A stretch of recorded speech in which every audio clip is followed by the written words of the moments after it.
News now देख रहे हैं आप और मैं हूं फहीम। जम्मू कश्मीर में असेंबली इलेक्शंस का बिगुल जो है वो बज चुका है और आप जानते हैं कि जम्मू प्रोविंस में जो पहले फेज में चुनाव हो रहे हैं उसमें रामबन, बनिहाल, डोडा, किश्तवाड़ है और न्यूज नाउ ने जो है वो पहल की है। आज हम रामबन आए हैं और यहां से हम शुरुआत कर रहे हैं और यहीं से बात करनी शुरू करेंगे अपने कैंडिडेट्स के साथ जो इस बार के असेंबली इलेक्शंस में जो है वो प्रत्याशी हैं।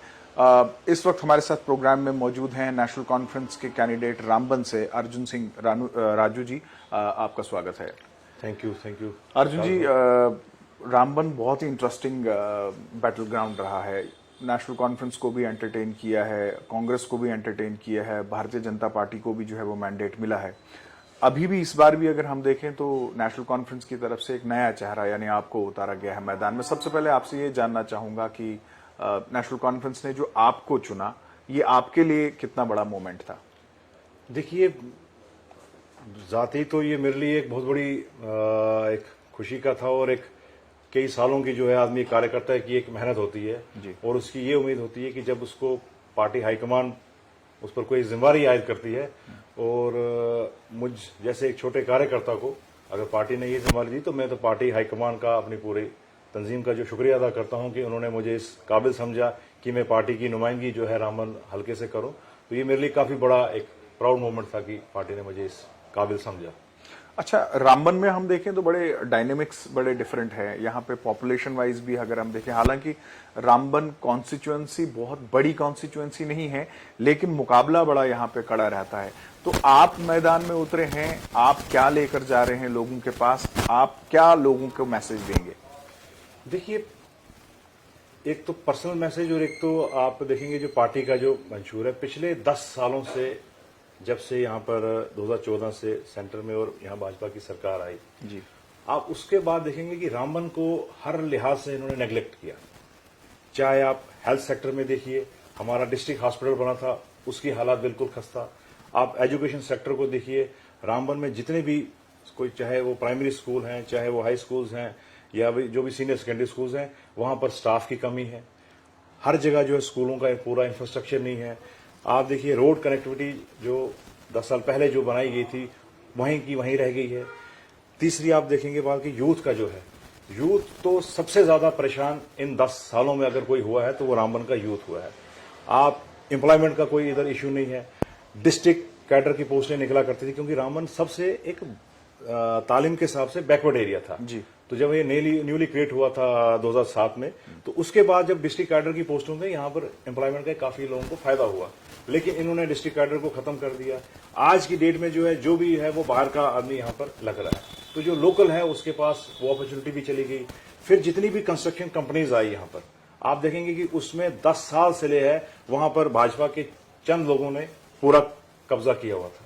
चाहे वो ठेकेदारी उनके पास थी, मजदूरी उनके पास थी, जितने भी, तो ये कई मुद्दे जो हैं यहाँ पर आप उसमें देखेंगे रामबन को हमेशा इग्नोर किया गया। तो हमारी लड़ाई जो है वो इन लोगों के खिलाफ है, जिन लोगों ने जो है लोगों को जमीनों से बेघर किया, जिन लोगों ने जो है यूथ के साथ उनका नाइंसाफी की, उनको जो है बिल्कुल ये कोई उनका राइट नहीं दिया गया, कोई उनकी पढ़ाई के लिए कोई, तो मतलब कई सारे मुद्दे हैं यहाँ पर आप देखें। और हर रीजन के, मैं थोड़ा सा इसमें स्पेसिफिक हो जाऊं, जो मेरा सिराज इलाका है, रायगढ़ एक मंडल जो है, सिराज को उन्होंने डिवाइड किया। तो हमारी तो ये कोशिश थी कि सिराज को एक नई कॉन्स्टिट्यूंसी बनाई जाए। अब आधा काशी का सिराज जो है उन्होंने डोडा ईस्ट वेस्ट में डाल दिया है, आधा जो रामबन के साथ है वो उस इलाके के साथ बड़ा भारी भेदभाव हुआ है।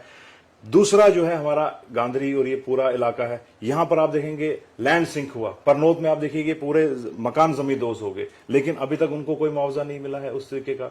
आप ढलवास एरिया में देखेंगे, वहां आज से 5-10 साल हो गए लोगों को फाइट करते हुए, उनको अभी तक कोई मुआवजा नहीं मिला है।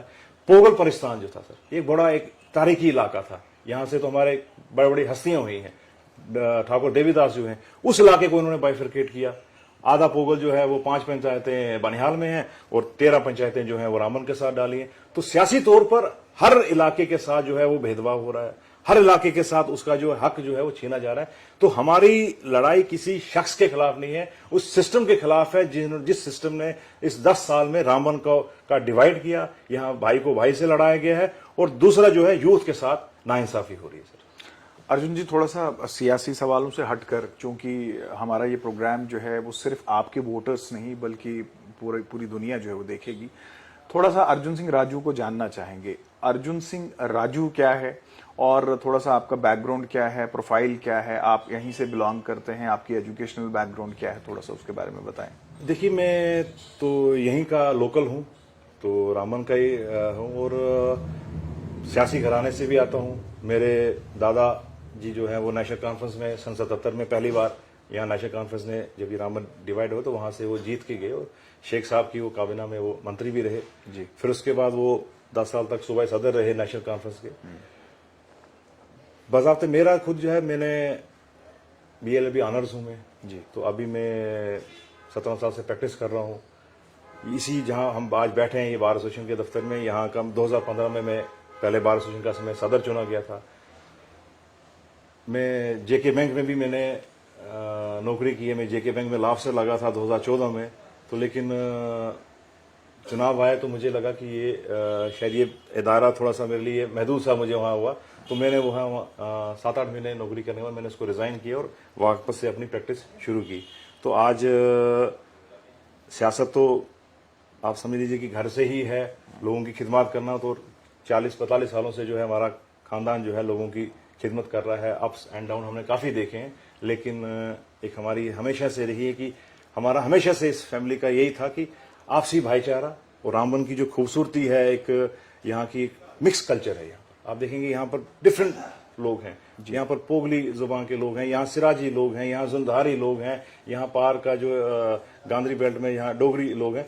तो ये डिफरेंट आपको कम्युनिटीज मिलेंगी। इवन मेरे पास चंद्रकोट का जो है यहाँ पर आप देखेंगे वहाँ शिया कम्युनिटी जो है वो आपको करगिल से आए हुए लोग हैं। तो यहाँ पर आपको हर इलाके का एक मिनी, आपको जिसको कहेंगे ना इंडिया, तो वो आपको रामबन में मिलेगा, जहाँ different ideologies, different culture, different thoughts और डिफरेंट कास्ट एंड कम्युनिटीज के लोग बिल्कुल आपस में आराम से रह रहे हैं।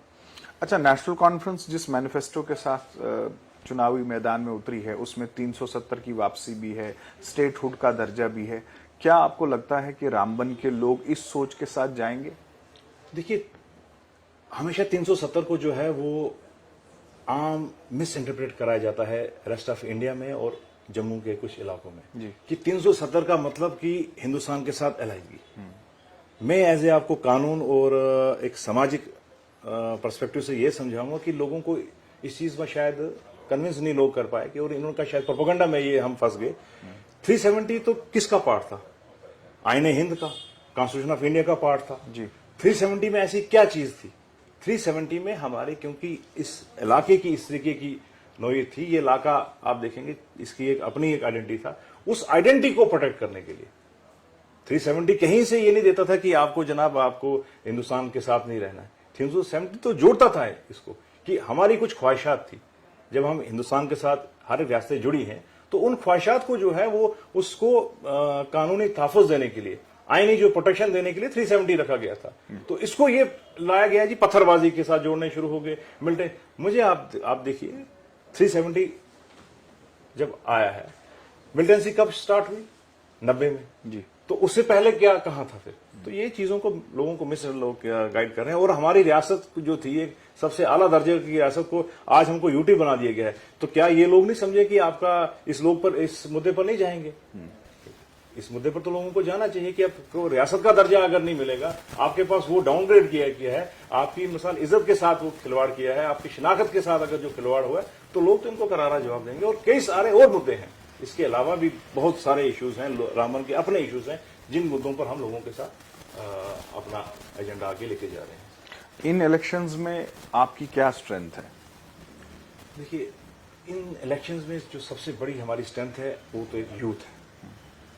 यूथ को इस वक्त जो है वो बिल्कुल परेशान है, उसको कहीं से भी जो वो एक नजर नहीं आ रही है कि आखिर वो जाए कहाँ और किसका क्या एजेंडा है। आप देखेंगे जितने भी लोग हमारे मेरे हरीफ खड़े हैं, कहीं ना कहीं वो भाजपा से जुड़े हुए थे।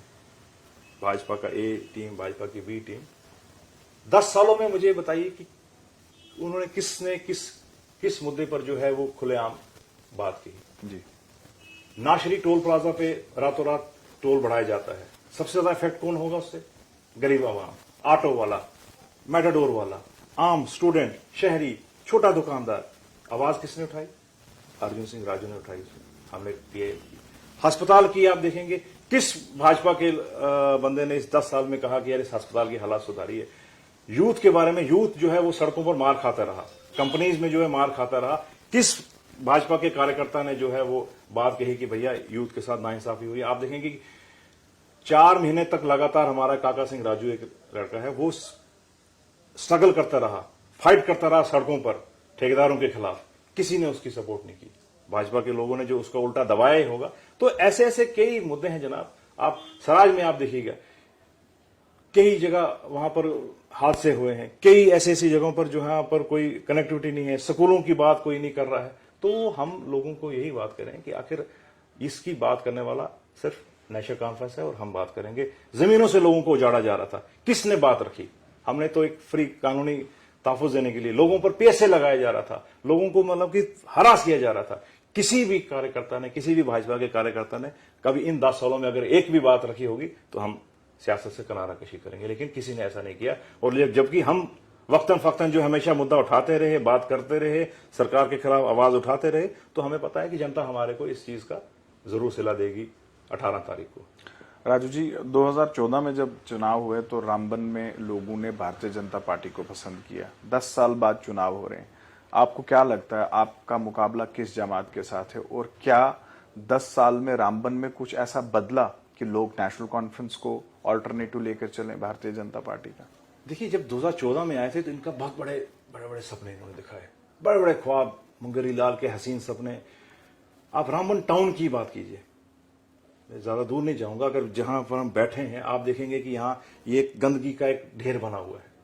यहाँ म्यूनसिपलिटी रामबन में इनके पास रही, भाजपा के पास। आप देखेंगे यहाँ पर म्यूनसिपलिटी का माहौल क्या है, हर जगह गलियां टूटी हुई, कोई पार्किंग का कोई स्पेस नहीं है, कहीं कोई रेडी के लिए कोई वो जोन नहीं बनाया गया है, किसी का कोई वो आप देखेंगे कचरे का ढेर जो है यहाँ सामने रखा रहता है। तो बिल्कुल टोटल फेलियर रहा यहाँ पर। आप देखेंगे पुल बनाने के लिए पिछले 10 साल से जो है वो उन्होंने 2 पिलर्स खड़े करके रखे, अभी तक वो कंप्लीट नहीं हो रहा है।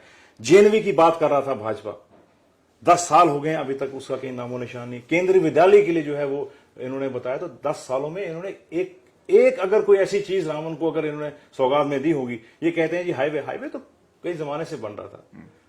रेलवे की बात करते हैं, लेकिन इसके अलावा इनके पास दिखाने के लिए एक भी अगर कोई कारनामा होगा तो नेशनल कॉन्फ्रेंस को मैं बोलूंगा कि हमें चुनाव नहीं लड़ना चाहिए। लेकिन वो इनके पास ऐसा कोई काम नहीं है जो ये लोगों को दिखा सके कि हमने ये किया, और ना किसी भी कैंडिडेट ने कोई काम किया होगा कि वो भाई लोगों के जनहित में कि भैया मैंने आपके लिए ये लड़ाई लड़ी, मैंने मूवमेंट लड़ा। जब अपने एसटी बरादरी पर जब उनको जमीनों से निकाला जा रहा था तो भाई हमने आपको बचाने के लिए वो किया। तो कहीं किसी भी मैं बोलता ना मैं किसकी बात करूं, किस कम्युनिटी की बात करूं, हर कम्युनिटी को जो है दबाया गया है, तो उसका सिला इनको मिलेगा सर। लेकिन आपको ये नहीं लगता कि रामबन बहुत इंपॉर्टेंट डिस्ट्रिक्ट रहा है पिछले 10 सालों में, जहां रेलवेज का एक्सपेंशन होना, नेशनल हाईवे का एक्सपेंशन होना, और जिस तरह से हमने देखा कि इकोनॉमिक बूस्ट जो है वो रामबन में आया, वो लोग जिनके पास कुछ नहीं था, जमीनों के कंपनसेशन से, रेलवे के आने से, रोजगार के आने से यहाँ पे थोड़ा सा बदलाव आया है।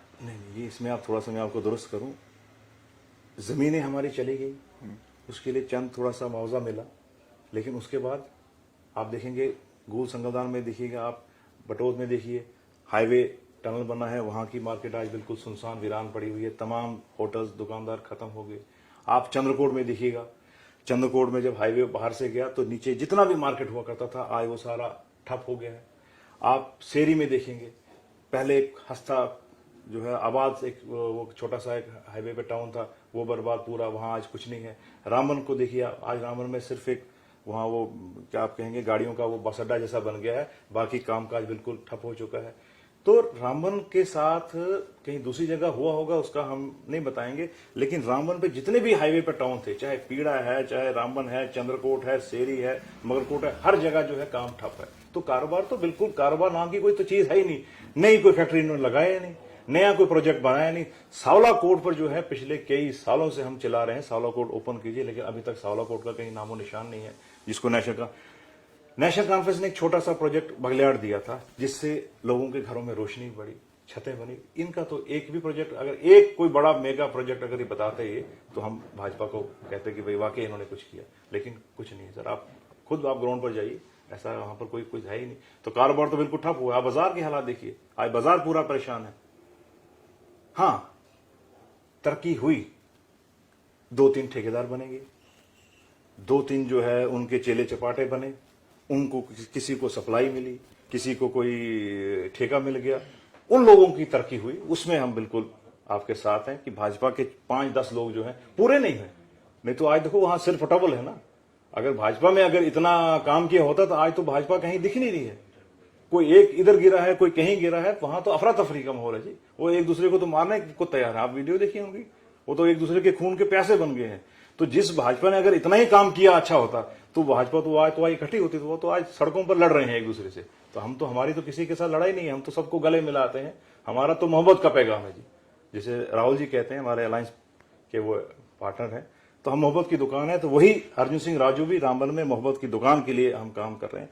बाकी इस मोहब्बत की दुकान का फायदा रामबन में आपको होगा? आपको लगता है कि वो नफरत के बाजार में मोहब्बत की दुकान खुलेगी? मोहब्बत का मतलब सिर्फ ये नहीं है कि मोहब्बत मतलब कि मोहब्बत आपने एससी भाई से करनी है, मोहब्बत आपने एसटी भाई से करनी है, मोहब्बत आपने राजपूत से रखनी है, मोहब्बत आपने कारोबारी से करनी है, मोहब्बत आपने यूथ से करनी है, मोहब्बत महिलाओं का उनका आत्मसम्मान की बात है। तो मोहब्बत जो है वो, मोहब्बत जो है उनके जख्मों पर जो है वो, जो जख्म है वो मरहम लगाने का काम जो है वो हम मोहब्बत के जरिए करेंगे, ताकि जो इस 10 सालों में जो उनके साथ जो नाइंसाफी हुई है उस चीज के लिए हम जो है वो ये मोहब्बत का पैगाम वो वहां देना चाहते हैं कि अगर हमसे कुछ बन पाएगा, अगर हमें मौका मिला असेंबली में जाने का, तो हम वहां पर इस तरीके से मोहब्बत से जरिए इन हर एक के जख्म पर मरहम लगाने का काम अर्जुन सिंह राजू करेगा। अच्छा अर्जुन जी, बिल्कुल आखिर में ये जानना चाहूंगा, रामबन में आपको क्या लगता है आपका मुकाबला किस पार्टी के साथ है? सर पार्टियां तो अब रही नहीं। एक तरफ इंडिया अलायंस है जिसमें हमारे कांग्रेस है, पीडीपी का भी हमें समर्थन है, नेशनल कॉन्फ्रेंस तो लड़ी रही है, पैंथर पार्टी है, मतलब तमाम पार्टियां एक तरफ हैं। वो किसी मकसद से हुई है ना, कहीं उनका कोई किसी, सिर्फ राजू को एमएलए बनाना मकसद नहीं है आज की डेट में। सर एक 80-90 हजार की तनख्वाह के लिए मैं एमएलए नहीं बन रहा हूं। ये इसका एक लार्जर पर्सपेक्टिव में आप देखेंगे कि कहीं ना कहीं जो नाइंसाफियां हुई हैं, कहीं ना कहीं जो एक डिवाइड हुई है सोसाइटी, उस डिवीजन को जो है वो एक मैसेज देने की बात है कि नेशनल कॉन्फ्रेंस का जो नारा है हिंदू मुस्लिम सिख इत्तेहाद, ये उस एक लार्जर उस पर्सपेक्टिव में जो है उन्होंने यहां पर एक मुझ जैसे आदमी को एक नुमाइंदगी करने का मौका दिया है, ताकि एक मैसेज एक जाता है कि लोगों को देखिए कि हमारा दिल कितना फिराक है। किसी वहां पर हम हर एक कम्युनिटी का सम्मान है, जितना वहां पर मुस्लिम का सम्मान है नेशनल कॉन्फ्रेंस में, उतना ही राजपूत का भी सम्मान है। ऐसा नहीं है कि कहीं बाकी कम्युनिटियों के साथ कोई भेदभाव वाली बात है। तो ये एक मैसेजिंग की बात थी जिस चीज पर जो है नेशनल कॉन्फ्रेंस का मैंडेट जो है हमें मिला है। चलिए अर्जुन सिंह राजू जी, आपने समय दिया, आपका बहुत बहुत धन्यवाद और हमारी शुभकामनाएं आपके साथ हैं। Thank you very much. तो ये थे नेशनल कॉन्फ्रेंस के प्रत्याशी जिला रामबन से, और जिनका ये कहना है कि इनके साथ युवाओं की फौज है और नेशनल कॉन्फ्रेंस की जो पॉलिसीज हैं लोगों को उस पर जो है वो एतमाद है। आज के प्रोग्राम में बस इतना ही, इजाजत दीजिए, आदाब।